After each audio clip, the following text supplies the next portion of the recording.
hope you enjoy. Stave 3, the second of the three spirits. Scrooge awoke in his bedroom, there was no doubt about that. But it in his own adjoining sitting room, into which he shuffled in his slippers, attracted by a great light there, had undergone a surprising transformation.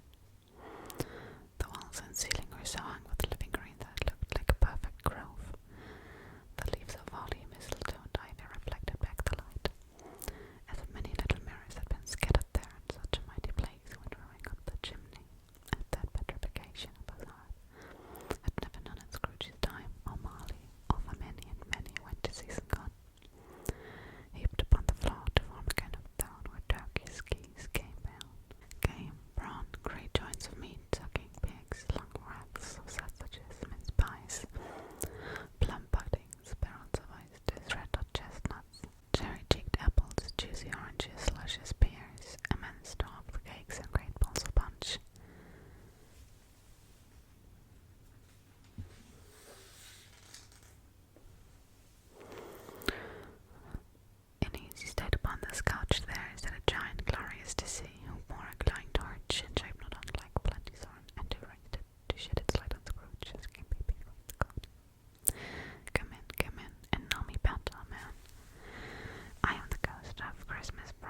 Scrooge had him here, given a piece of mind to feast upon, and I hope he had good appetite for it. My dear, said both the children, Christmas Day. It should be Christmas Day, I am sure, said she, on which one drinks the health of such an odious, sticky heart, unfeeling but as Mr. Scrooge. You know he is, Robert. Nobody knows it better than you do, poor fellow. My dear, was Bob's small answer, Christmas Day. I'll drink his health for their sake in the day, said Mrs. Scrooge, not for his long life to him. A Merry Christmas and a Happy New Year. He'll be very merry and very happy, I have no doubt.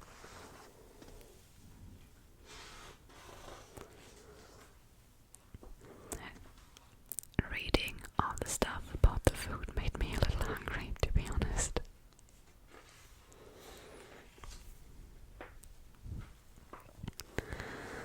The children drank their toast after her. It was the first of that proceeding, which had no heartiness in it. Tiny Tim drank last of all, but he didn't care to answer it.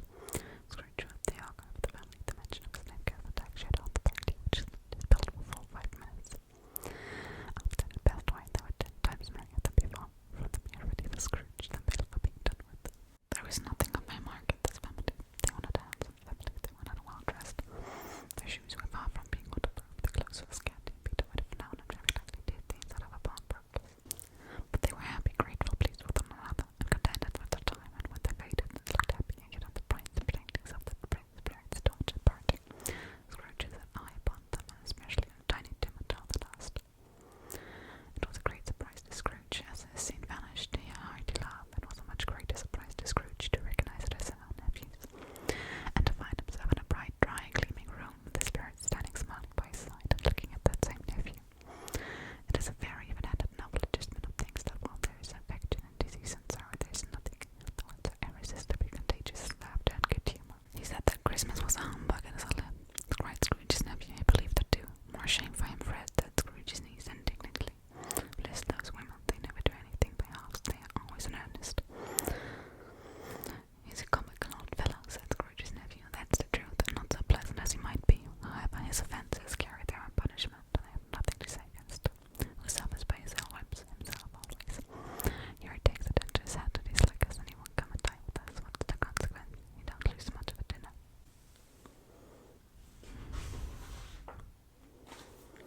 Indeed, I think he loses a very good dinner, interrupted Scrooge's niece. Everybody else said the same, and they must be allowed to have competent judges, because they had just had dinner, and with the dessert upon the table, we glanced around the fire by lamplight. Well, I am very glad to hear it, said Scrooge's nephew, because I haven't had any great faith in these young housekeepers. What do you say, Tupper? Tupper clearly had as I, one of the Scrooge's niece's sisters, for he answered that a bachelor was a wretched outcast who had no right to express an opinion on the subject. Whereat Scrooge's niece's sister, the plum one with the lace tucker, and the one with the roses, blushed. After tea, they had some music, for they were a musical family, and knew what they were about when they sang a clear catch, I can assure you. Especially Tupper, who could growl away in the bass like a good one, and never swelled the large veins in his forehead, or got red in the face over it. But they didn't devote the whole evening to music. After a while, they played it for feats, for it is good to be children sometimes, and never better at Christmas when it might be found with a child himself. There was a game that fell at blind man's buff, though, and I no more believe Tupper was really blinded than I believe he had eyes on his boots, because the way in which he went up her plum sister and the lace tucker was an outrage on the credulity of human nature, looking down the fire iron, stumbling over the chairs, bumping up against the piano, smothering himself along the gardens. Wherever she went, there went he. He always knew where the plum sister was. He wouldn't catch anybody else. If he had fallen up against her, some of them did, and stood there, he'd have made a feint of endeavouring to see, which would have been in reply to a Frenchman standing, and would instantly have settled up in the direction of the plum sister. Here is a new game, said Scrooge, one half hour spirit, only one. It was a game called Yes or No, where Scrooge's nephew had to think of something, and the rest must find out what. He only answering to the questions yes or no. Is it an animal? Yes. A live animal? Yes. Is it a scary animal? Yes. Is it a savage animal? Yes. Does it growl and grunt? Yes. Does it make other sounds? Yes. Does it live in London? Yes. Does it roam the streets freely? Yes. Is it made a show of? No. Does it belong to someone? No.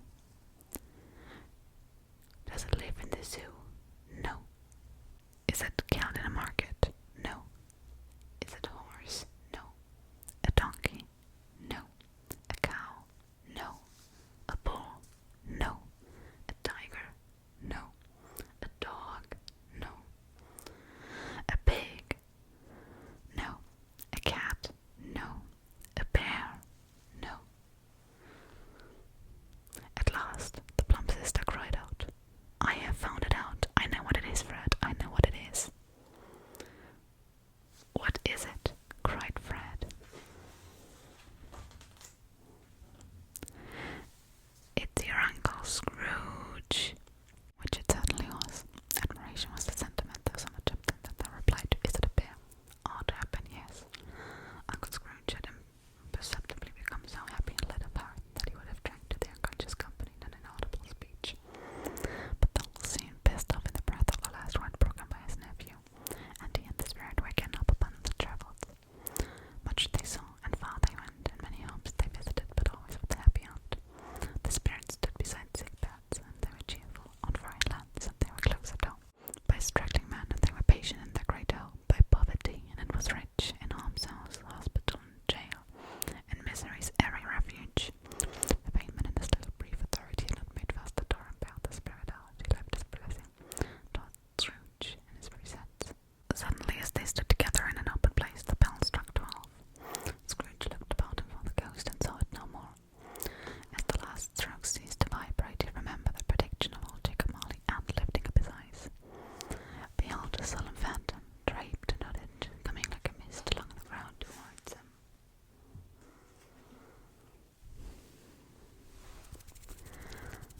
That was the next chapter, and if you're wondering about this picture, my German version differs a little bit from the English one.